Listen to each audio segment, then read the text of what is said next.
세계대전과 그 뒤를 이은 미국과 소련의 냉전시대가 없었다면 오늘날과 같은 과학기술 모습은 상상하기 어려울 것이다.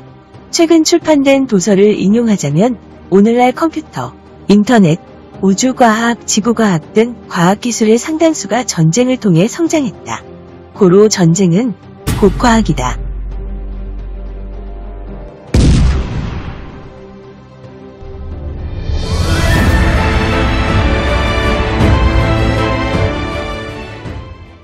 (1960년대는) 언제, 누가 어떻게 버튼을 먼저 누르느냐에 따라 생사가 갈려져 있다고 해도 과언이 아닐 것입니다. 국가의 이득과 국가의 권력, 국가의 자주권을 위한 싸움이었다기보다 사상에 입각한 대립은 정말 아찔한 상황을 만들어낼 정도였죠. 시대적 상황을 설명하자면 이 당시 세상은 민주주의의 미국과 사회주의의 소련이 대립하고 있었습니다. 군사력만 놓고 봐도 어마무시한 이 두 국가는 언제든 전쟁을 펼칠 수 있는 극도의 긴장 상태를 유지하고 있었습니다. 그렇지만 두 국가를 전 세계가 나몰라라 하지는 않았겠죠. 명분 없는 전쟁에 세계 약 200여 개의 국가들이 하나로 단합한다면 언제든 저지할 수 있는 상황이었지만 이 두 국가는 엄청난 방패를 가지고 있었습니다.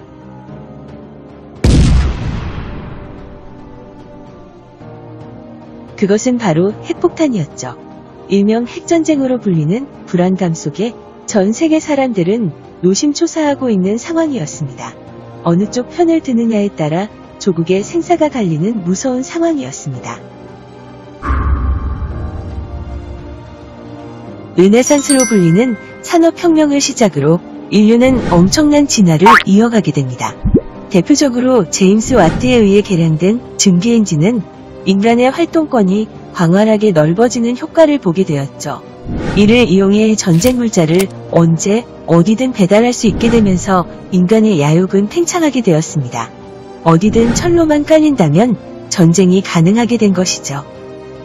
미소 간의 대립 이전 제1차와 제2차로 치러진 세계전쟁을 통해 인류는 산업혁명 기술을 바탕으로 무한한 과학의 발전을 이룩합니다. 제2차 세계전쟁 중 병사들의 사기와 정신건강에 도움이 되었다고 알려진 탄산음 유수 중 콜라와 환타는 현재 우리의 갈증을 풀어주는 대표 음료가 되었죠. 또한 냉전시대의 달을 정복하기 위해 로켓 기술과 우주과학 기술은 큰 진보를 하였으며 지구 반대편에서도 방송이 가능하게 할 수 있는 인공위성 기술이 개발되었습니다. 그렇다면 우리는 전쟁을 통해 일상생활에서 편리함을 얻게 해준 과학물을 알아보고 싶어졌을 겁니다. 딱 3가지만 알아봐도 전쟁으로 얻은 물품이 우리 생활에서 얼마나 중요하고 많은 역할을 하고 있다는 것을 알게 해줄 것이니까요.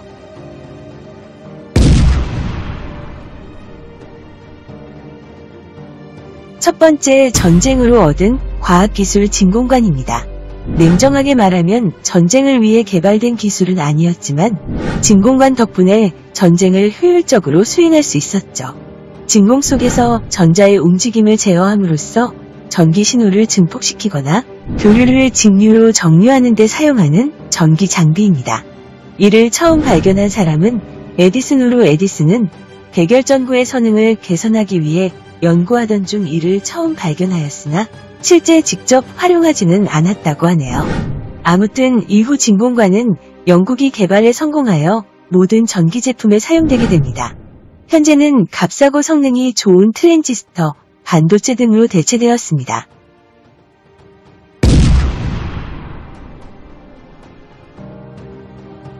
두 번째, 전쟁으로 얻은 과학기술 레이더입니다. 오늘날 레이더는 적군의 움직임을 파악하기 위해 군사 부분뿐만 아니라 우리의 실생활에서도 활용되고 있죠.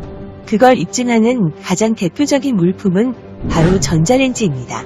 냉동 음식이나 차가운 음식을 단숨에 따뜻한 음식으로 데울 수 있는 편리함을 가진 전자레인지가 레이더에서 유래된 기술이라는 사실을 아시나요?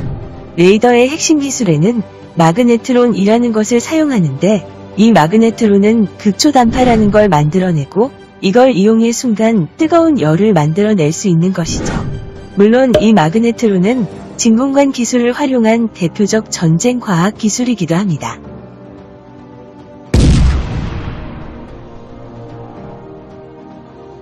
세 번째, 전쟁으로 얻은 과학기술 컴퓨터입니다. 현재 컴퓨터는 우리 일상생활에서 없어서는 안 될 아주 중요한 전자제품이 되었죠.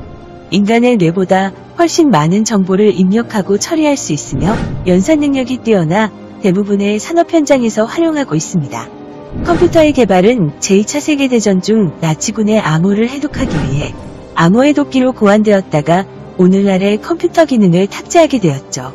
그로 인해 컴퓨터는 인간이 할 수 없거나 하기 어려운 일을 도마자하며 새로운 문명의 시대로 도약하는데 중요한 요소가 되어버렸습니다. 우리가 손에 들고 다니는 스마트폰 역시 컴퓨터의 개발이 없었다면 사용하기 불가능한 물건이었죠.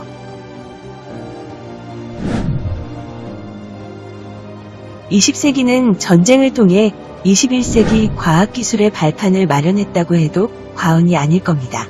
물론 전쟁을 통해 많은 인명피해가 있었고 상상도 못할 피해를 인류가 감당해야 했죠. 이제 숙제가 생긴 것 같은 기분입니다. 21세기의 과학기술은 20세기의 피와 눈물의 결실이 아닌 인권적인 방향과 평화, 안전에 입각한 정확한 새로운 문명기술로 진화하는 방향을 어떻게 만들어갈까 하는 것입니다. 전쟁은 나쁜 것이며 일어나지 말아야 하는 것임은 틀림이 없습니다. 하지만 전쟁을 통해 새롭게 개발된 과학기술을 어떻게 진보시키느냐는 현재 우리의 숙제가 아닐까 합니다. 본 영상은 사회지식연구소에서 제작하였으며 구독과 좋아요 부탁드립니다.